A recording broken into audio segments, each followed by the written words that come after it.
go to the outside. Cut it up. Look out. 20. Inside 15. 10. 5. Touchdown. They're ready again. Here's the snap. And keeping it this time. Anthony pitches it back to Anthony. Gonna get the corner. 20. Are you kidding me? Cut back. 5. Touchdown, Oregon. Give it to DeAnthony. First down and more. 40s. He got the speed to break away. 30.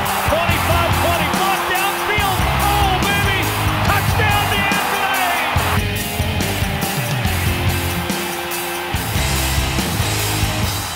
Welcome into Oregon Football 2012. Jill Savage here with Mike Jorgensen and Jorgie. I think as we expected, the Ducks start 2-0.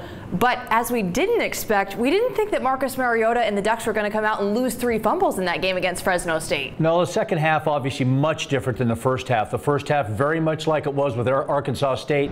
5 touchdowns in 7 drives, and the Oregon offense was hot in the first half. But the 3 turnovers is really what kept Fresno State in that second half, and I think frustrated some fans a little bit. But this offense, they're very, very good. You don't have to worry about that. So what we learn is Marcus Mariota is in fact human. He goes out, he had a perfect 7 for 7 in the game against Arkansas State, but now you come into the Fresno State game, he continued that. They were 9 for 9 before Oregon had to punt under the Marcus Mariota era. Yeah, I mean, you know, everybody wants Marcus to be able to have success all season long, but frankly, it's not a bad thing that you have to go up against a little bit of adversity, have a couple of fumbles. The defense played tremendous, and that's what carried the Ducks in the second half. But Marcus is going to struggle sometimes, so is the offense, but they fought through it and got through it. It was a career day for Kenyon Barner.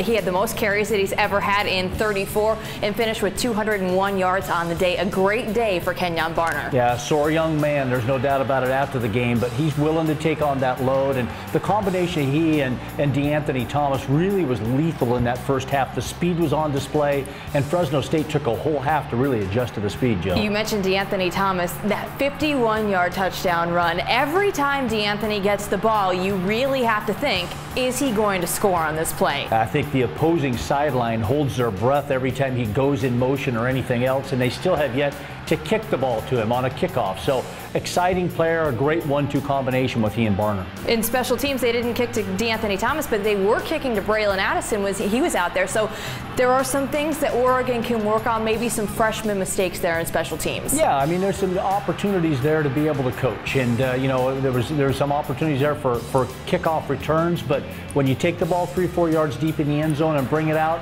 you'll learn from that. Oregon was able to learn from that, and they just take it and go forward, and those type of lessons I think are going to really be great as the season goes on. The Oregon defense against Fresno State, they were put in some very difficult field position battles. They got the ball at the 22, followed by the 12-yard line because of the turnovers, but the defense really did step up and hold Fresno State to the field goal on that second attempt. Yeah, Jill, I mean, those sudden change situations are really tough on teams, offensively or defensively, but especially a defense when they don't expect to come on the field that quickly, and to have to come on, especially the one where the ball started at the 12-yard line, and hold Fresno State to a field goal. A real big turning point, I think, in the game right there. And Jorgie, it's only week 2, but are you concerned with the injuries right now? We saw Carson York go down in the game. Ryan Clanton looked a little banged up. Kyle Long didn't play. That's just on the offensive line. You go over to the defense. John Boyette not in the game as well. Yeah, I mean, it's tough to be concerned quite yet. I think they were able to show a lot of the depth there. Brian Jackson, Avery Patterson playing for John Boyette. The amount of offensive line that they have to rotate in. I think the depth now is coming to the table, unfortunately having to come to the table a little earlier than they wanted to. Stay with us. When we come back, we'll hear from what the players had to say after the game.